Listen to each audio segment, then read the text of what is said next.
வணக்கம். ராஜபுஷ்பா கிச்சனில் இன்றைக்கி நூல்கோல் பொரியல். அன்பை சேர்த்து சமைத்து அறுசுவையில் புது சுவையை சேர்க்கலாம்.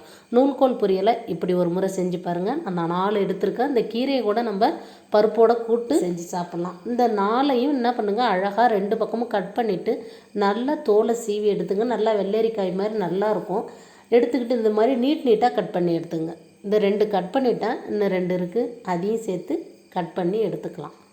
எடுத்துக்கிட்டு 1 அல்லது 2 பல்லாரி வெங்காயத்தை அதே மாதிரி நீட்டாக கட் பண்ணிங்க. ஒரு குடமிளகாய் எடுத்துருக்கேன், நான் க்ரீன் கலர். 2 பச்சை மிளகாய் காரத்துக்கு. இப்போ தாளிக்கலாம். நான் தேங்காய் எண்ணெயில் தான் தாளிக்கிறேன். அடுப்பில் கடாயை வச்சு சூடானோன்னே தேங்காய் எண்ணெய் சேர்த்து, எண்ணெய் சூடானோன்னா கடுகு உளுத்தம்பருப்பு சேர்த்துக்குங்க. நீங்கள் கூட கடலப்பருப்பு கூட சேர்த்துக்கலாம். நல்லா பொரிஞ்சோன்னே கருவேப்பிலை சேர்க்குறோம்.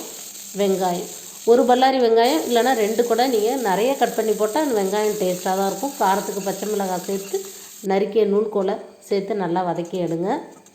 கொஞ்சம் உப்பு சேர்த்து நல்லா வதக்கி விட்டு மூடி வைங்க. தண்ணிலாம் ஊற்ற வேணாம், அதில் இருக்கிற தண்ணியே போதும். கொஞ்சம் இப்போ வெந்துருச்சு. அதுக்கப்புறம் நம்ம என்ன பண்ணலாம், அந்த நறுக்கி வச்ச குடமிளகாயை சேர்த்துக்கலாம். நீங்கள் ரெட் கலர் எல்லோ கலர் சேர்த்திங்கன்னா இன்னும் கலர்ஃபுல்லாக அழகாக இருக்கும். நல்லா வதக்கி விடுங்க. வதக்கி விட்டு தீயை குறைச்சி வச்சு ஒரு 5 நிமிஷம் மூடி வச்சிட்டிங்கன்னா அங்கே பாருங்கள் அழகாக வெந்து சுருண்டு வந்துடுச்சு. இப்போ நல்லா வெந்துடுச்சு.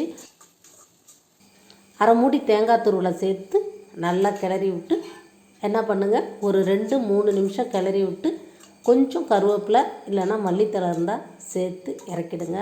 ரொம்ப சூப்பராக இருக்கும். நூல்கோல் பொரியல் இப்படி ஒரு முறை நீங்கள் செஞ்சு சாப்பிட்டு பாருங்கள். உங்கள் எல்லாருக்கும் பிடிக்கும். உங்களுக்கு பிடிச்சிருந்தால் உங்கள் நண்பர்களுக்கும் ஷேர் பண்ணுங்கள். நன்றி, மகிழ்ச்சி. வேறொரு சமையல் வீடியோவில் சந்திப்போம்.